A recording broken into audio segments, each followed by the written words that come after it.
আসসালামু আলাইকুম ওরহমতুল্লাহি ওয়াবারাকাতুহু। মুমিনদের উপর দিনে 5 ওয়াক্ত নামাজ ফরজ। কোনো ওয়াক্তই না পড়া বা কাজা করার কোনো সুযোগ নেই। তবে আসরের নামাজের আলাদা গুরুত্বের কথা বর্ণিত হয়েছে কোরআন ও হাদিসে।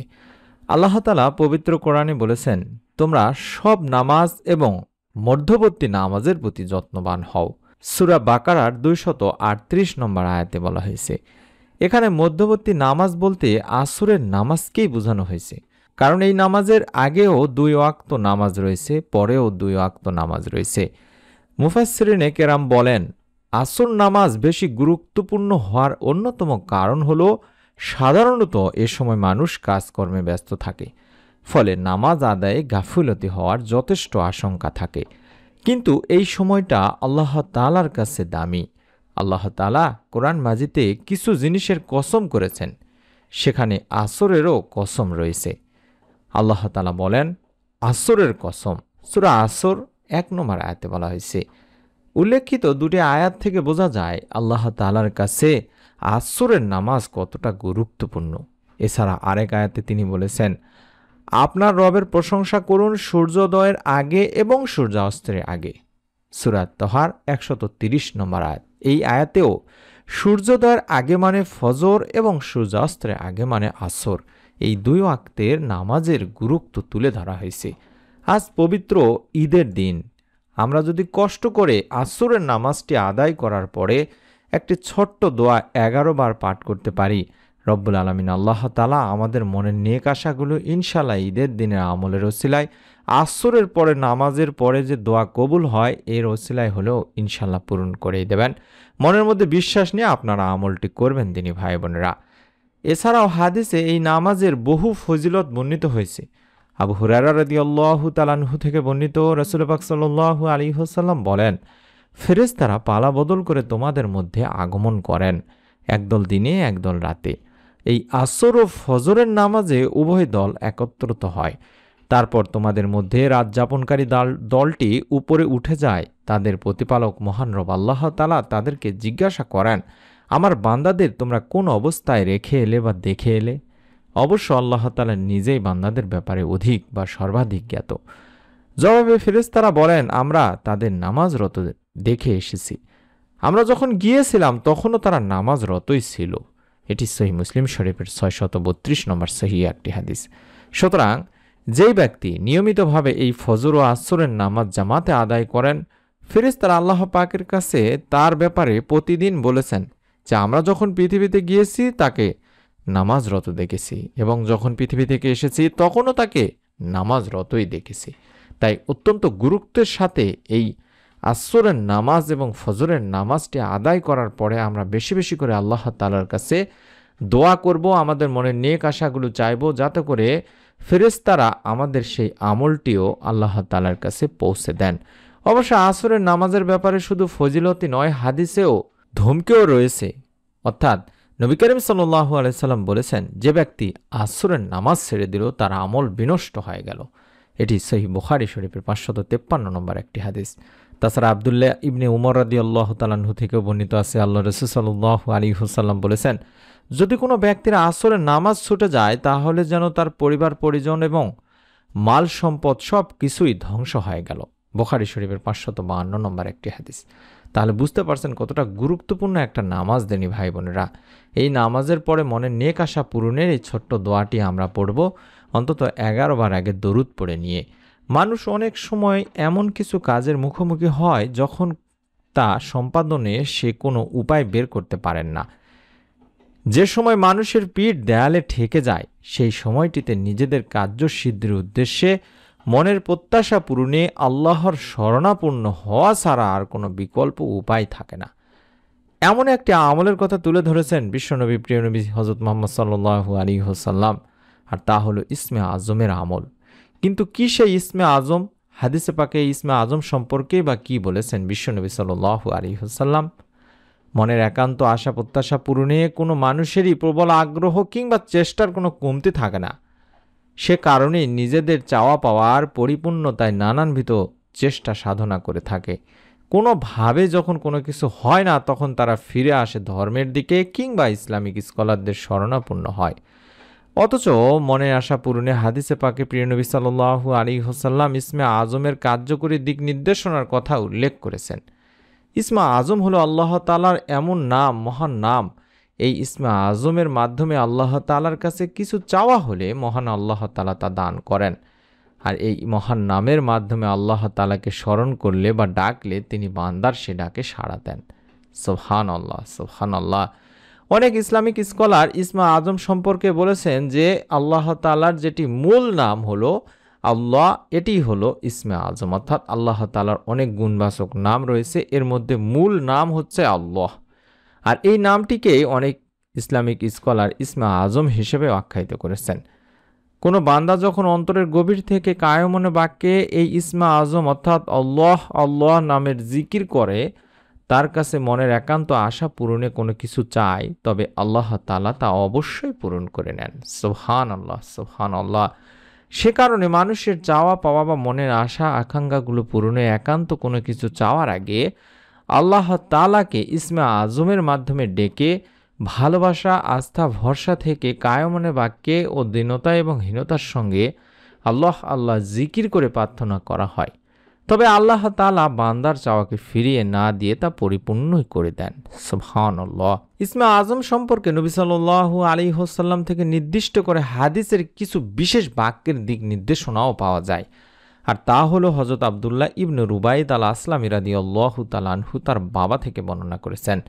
রাসূল পাক সাল্লাল্লাহু আলাইহি ওয়াসাল্লাম এক ব্যক্তিকে তার দোয়া এভাবে বলতে শোনেন, আর সেই দোয়াটি হচ্ছে আল্লাহুম্মা ইন্নী আসআলুকা বিআন্নী আশহাদু আন্নাকা আনতাল্লাহ লা ইলাহা ইল্লা আনতাল আহাদুস সামাদুল্লাযী লাম ইয়ালিদ ওয়া লাম ইউলাদ ওয়া লাম ইয়াকুল লাহু কুফুয়ান আহাদ। আল্লাহুম্মা ইন্নী আসআলুকা বিআন্নী আশহাদু আন্নাকা আনতাল্লাহ লা ইলাহা ইল্লা আনতাল আহাদুস সামাদুল্লাযী লাম ইয়ালিদ ওয়া লাম ইউলাদ ওয়া লাম ইয়াকুল লাহু কুফুয়ান আহাদ। এভাবে অন্তত কষ্ট করে হলো এই ইসমে আজমটি একবার হলো পাঠ করবেন। এই ইসমে আজমটির অর্থই হচ্ছে, হে আল্লাহ, আমি তোমার কাছে প্রার্থনা করছি আর সাক্ষ্য দিচ্ছি যে তুমি একমাত্র আল্লাহ, তুমি ছাড়া অন্য কোনো মাবুদ নেই, তুমি একক সত্তা, স্বয়ং সম্পন্ন, যিনি কাউকে জন্ম দেননি এবং তাকেও কেউ জন্ম দেয়নি, আর তার সমকক্ষ কেউ নেই।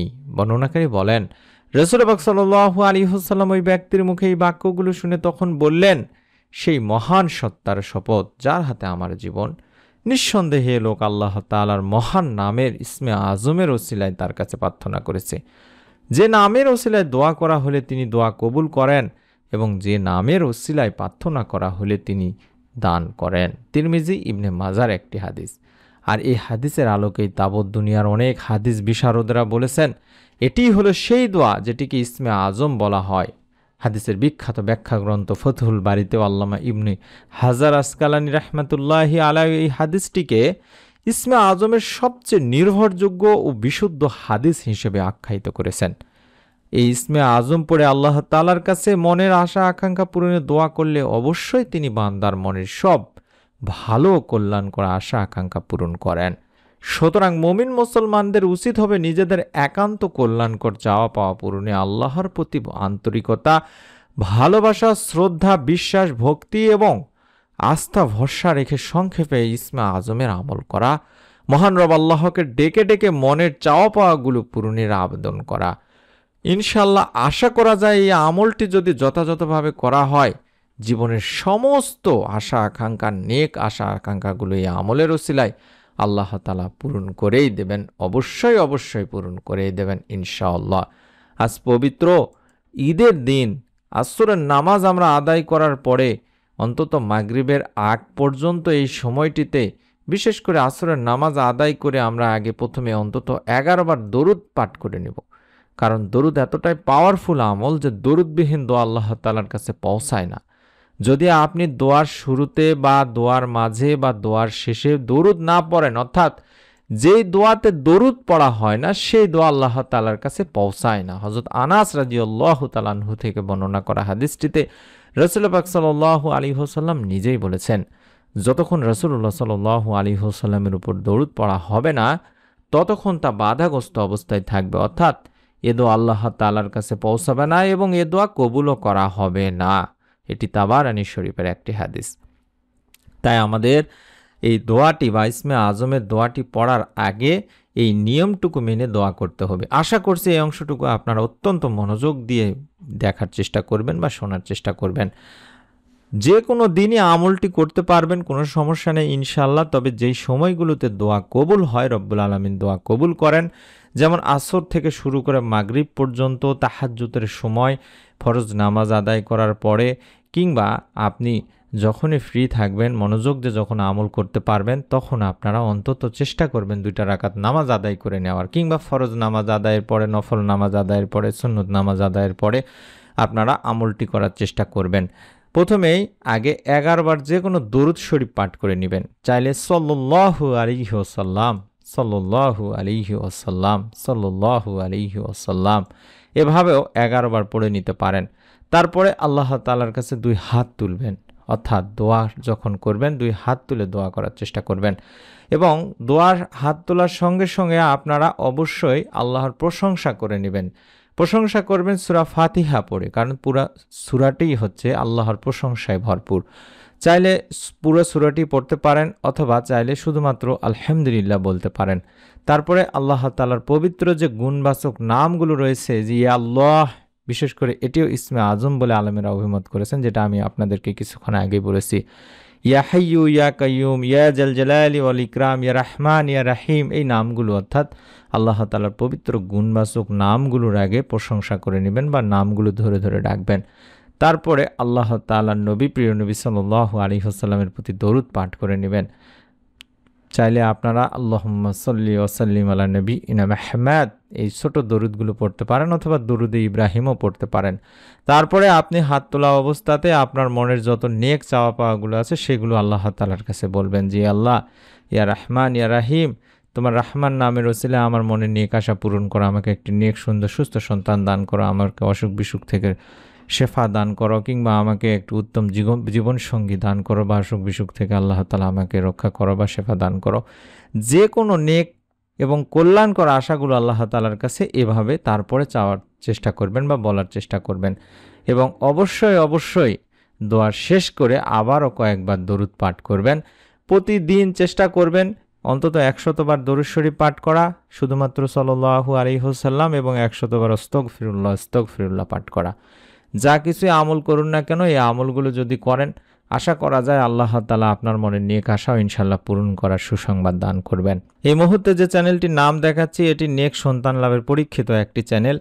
আমি দ্বিতীয় কোনো চ্যানেল ইউটিউবে এখন পর্যন্ত দেখিনি যে এত আমল করে, এই ভিডিওগুলোর আমল করে এতজনকে মহান রব আল্লাহ তাআলা এই আমলের ওসিলায় নেক সন্তান দানের সুসংবাদ দান করেছেন। হাজার হাজার দিনী মা ও বোনকে আল্লাহ তাআলা নেক সন্তান দানের সুসংবাদ দান করেছেন এই চ্যানেলের ভিডিওগুলো দেখে, আমলগুলো করার ওসিলায়। আপনারাও চাইলে ইউটিউবে সার্চ করে সেই চ্যানেলের ভিডিওগুলো দেখতে পারেন। প্রত্যেকটা ভিডিওর কমেন্ট সেকশনে গেলে আপনারা ইনশাআল্লাহ বুঝতে পারবেন। আমি আশা করছি সেই ভিডিওগুলো দেখবেন, এবং এই আমলটি করার আগে অবশ্যই একটি সাক্ষী রাখবেন, নিয়ত করে আমল করবেন। যখনই আমল করবেন নিয়ত করে আমল করবেন, কারণ নিয়তের ওসিলায় আল্লাহ রাব্বুল আলামিন বান্দার আমল নামায় সওয়াব দিয়ে থাকেন, এবং একটি নিয়তের ওসিলায় আল্লাহ তাআলা সঙ্গে সঙ্গে তার আমলের সওয়াব দেওয়া হয়ে থাকে। যদি আপনি আমলটি করতে নাও পারেন, তারপরেও আপনি সওয়াব পেয়ে যাবেন। তাই এই সহজ কাজটি অবশ্যই অবশ্যই করার চেষ্টা করবেন। এবং এরকম নতুন যে আমলের ভিডিওগুলো আমরা তৈরি করছি, যেগুলো ভিডিওগুলো দেব ইউটিউবে, সঙ্গে সঙ্গে যেন পেয়ে যান, মিস না করে ফেলেন, তার জন্য অবশ্যই চ্যানেলটি সাবস্ক্রাইব করুন এবং বেল বাটনটি অন করে রেখে দিন। আমরা দোয়া করি রব্বুল আলামিন যেন আপনাদের সকলকে এই আমলের ওসিলায় আপনাদের যার যার মনের নেক ও ভালো ইচ্ছেগুলো পূরণ করার সুসংবাদ দান করেন। আমিন। আসসালামু আলাইকুম ওয়া রাহমাতুল্লাহি ওয়া বারাকাতুহু।